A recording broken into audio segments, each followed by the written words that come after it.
Hello, welcome to Habitat for Humanity of Delaware and Montgomery County.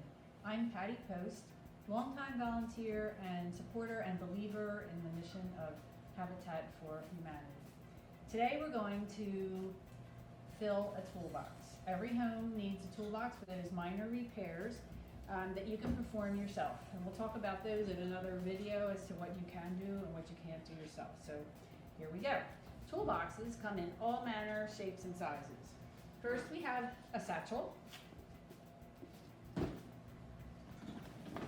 and a small toolbox, which is probably adequate, but hard to say, and an X-size toolbox, whoops. And what you purchase for yourself depends on what you want to put in it and what room you have to keep it in your house. Now, these things are just a general idea of the things that you need. Most of these are going to look pretty used because they're mine. So let's go. First thing we need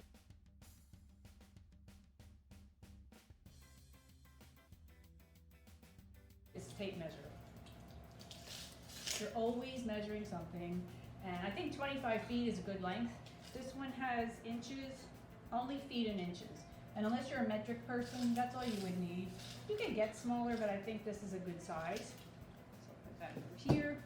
This is called a straight edge.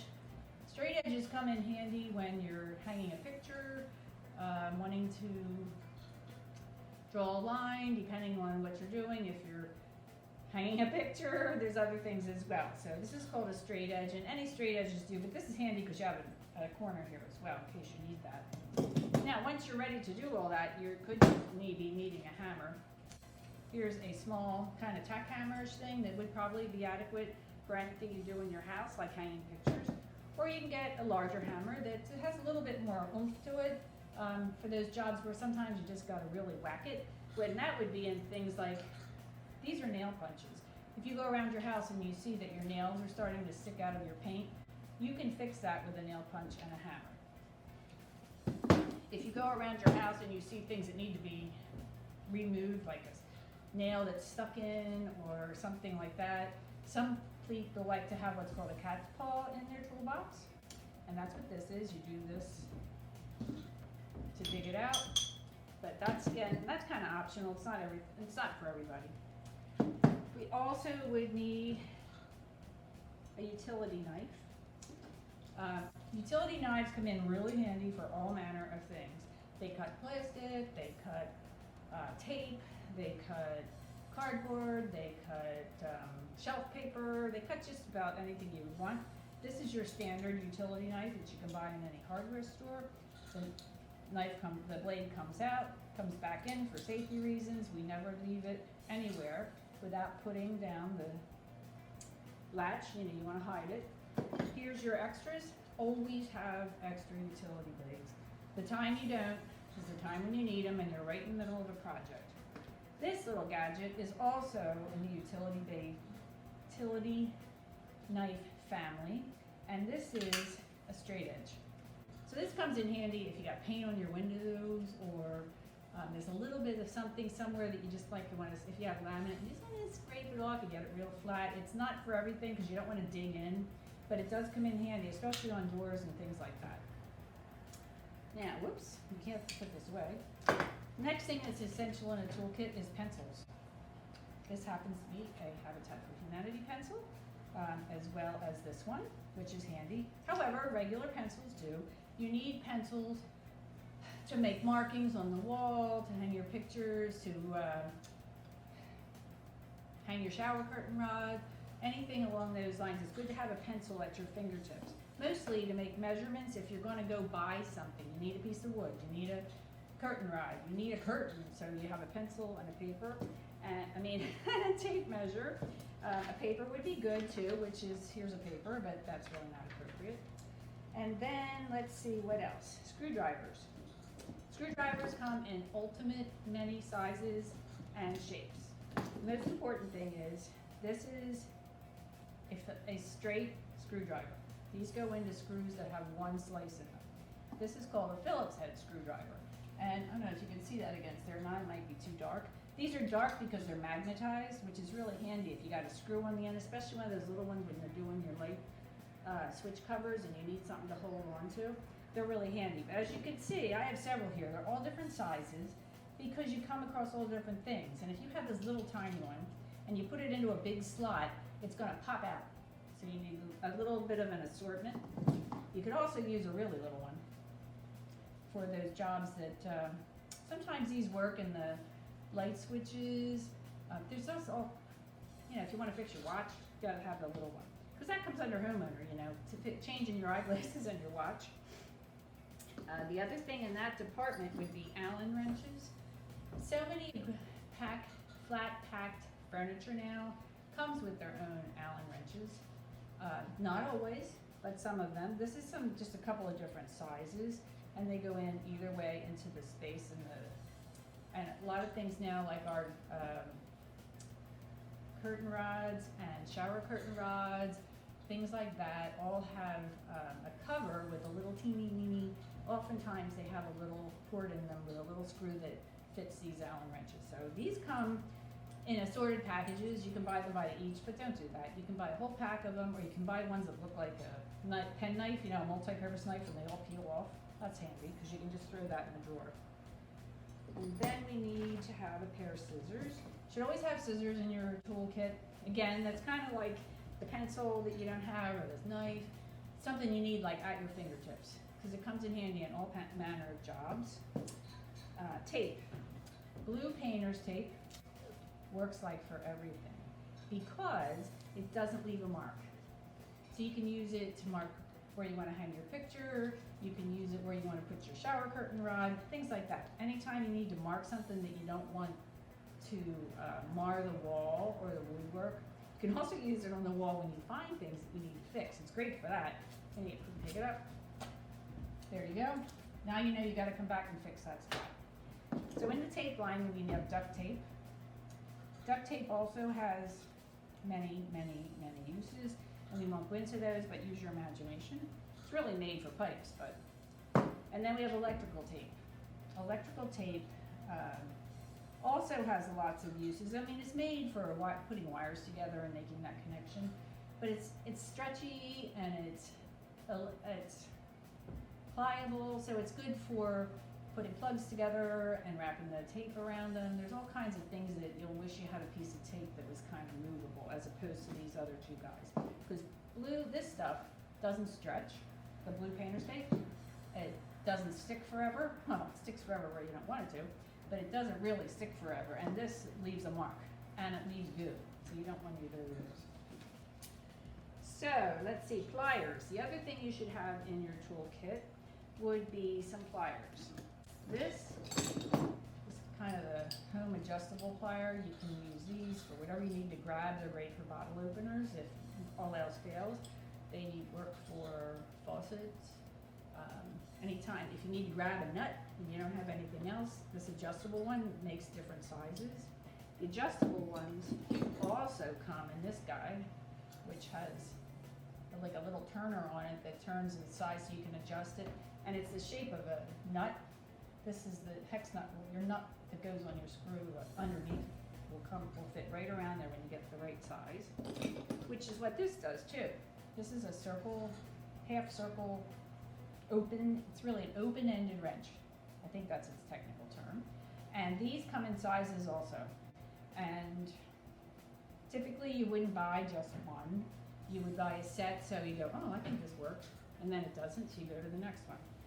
Now, if you really want to have everything, because you never know what you're going to need to do, this is called a vice grip, and it has a grip like a vice, and for some reason I'm not being able to open it.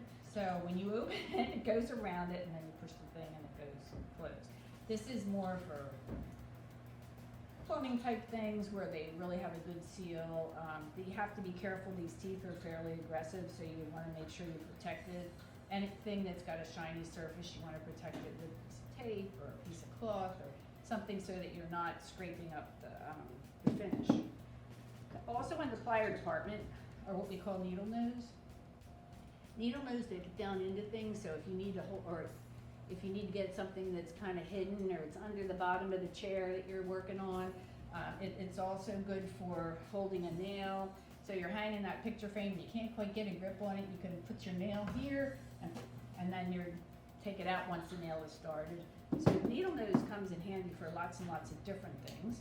The other side of this is, they don't make these anymore, it's a shame. These are another kind of plier with the little gripper thing in it, so you can see if you wanted to hold on to something to turn it. And technically, I guess this isn't really in the plier department, but I think it's an important tool, and not every tool, a lot of needle nose have them, but not everyone. This has a little wire cutter in the middle, so you can cut a wire, or it does cut other things like twist ties, those kinds of things. You can use it to cut cable ties. So these are handy also. And all these things, the needle nose, this thing, they all come in miniature sizes too. So if you don't really have room for the big ones, and you can get the small ones, and at least you have something to grab onto things with. Another important tool would be the stud finder. Helps you if you're going to hang pictures, because you want to put them in the stud if you can, or anything. You want to hang a plate rack that's going to hold 5 plates. You want to do your best to get it into the studs. So this comes with instructions. I'm not going to demonstrate that now, but this is what it does. It finds studs. So there's all manner of reasons why you would want a stud. Curtain rods, shower curtain rods, there's all kinds of things. This is a handy tool.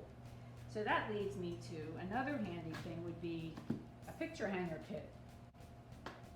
You can buy small ones that have 5 little hangers in them, some picture wire, things like that, or you can get the whole schmear, and then you can hang anything you want on the wall, which is very handy. Sometimes they even come with, this one has some little anchors in it when you're not in the stud, but that's another discussion. So when you're hanging that picture, you want to make sure it's level.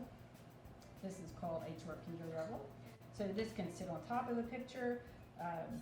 You can use this for other things. Make sure your table's level. If you're putting up a plant stand and you want to make sure your TV, you know, your coffee pot. My sink has a curve in it, like a dish drainer built into the top because it's stone, and sometimes the coffee pot goes like this. So the level comes in handy for that. Comes in handy for leveling your exercise bike. Good tool to have. It's good for all kinds of things. And then we have, this is called a 5-in-1. It's called a 5-in-1, and the painter people put it out because technically it does 5 things. It's like an all-purpose tool for all kinds of things. It's a scraper. It's this scrapes the paint off of a roller. Here's your roller, it goes this way, it takes the paint off when you're done painting. You can use this as a screwdriver. Let me see, I can never remember them in the right order. A putty knife. Dig that in. You can use it to smear the putty on the wall, to fill your holes after you've made your pictures. Let's see. Oh, and a paint can opener. This side digs in and lifts the edges of the paint cans or anything else like that. So, then we get to the most important part of this whole thing. Is safety. We should always wear gloves of some kind when we're working at things in the house. These are pretty heavy duty, but it depends on what you're doing. You know, if you're building a shelf, you want to have heavy duty gloves because you're working with wood, you don't want splinters. If you are painting or caulking or things like that, these are nitrile because you don't want your hands all messed up. These are also a vinyl, some kind of vinyl so it protects your hands from just more dirt than anything else. And safety glasses. The number 1 injury on a habitat or any construction site is eyes, and that can happen in your own house. You know, you're banging and something flies. It's so easy to make dust. Anything that can go into your eyes. So safety glasses should be worn whether you're in your own home or outside on a construction site or in the yard. They're really handy for gardening. And last but not least, a mask. We're all used to wearing masks now. So anytime you're working with any dust, you're patching a hole, you're spackling, or you're doing something that smells bad, you want to wear a mask. You don't want to, how about upside down? Right side up, rather. So you want to protect yourself and your respiratory system at all times. So that about takes care of everything that I would put in my home toolkit, and actually all of these came from my home toolkit. One last thing is, if you decide to do any of these home repairs or project, and you do live in a community townhouse condo where they have a homeowners association or something, a governing body, please check with them before you start any projects. You don't want to get to the end of the project, into the middle of the project, and have them say, oh, sorry, you didn't ask us first, you don't have the right permits, we're not doing it. So thank you very much. If you have, we will post a list of these tools on the site as well, and if you have any questions, please let us know. Thanks.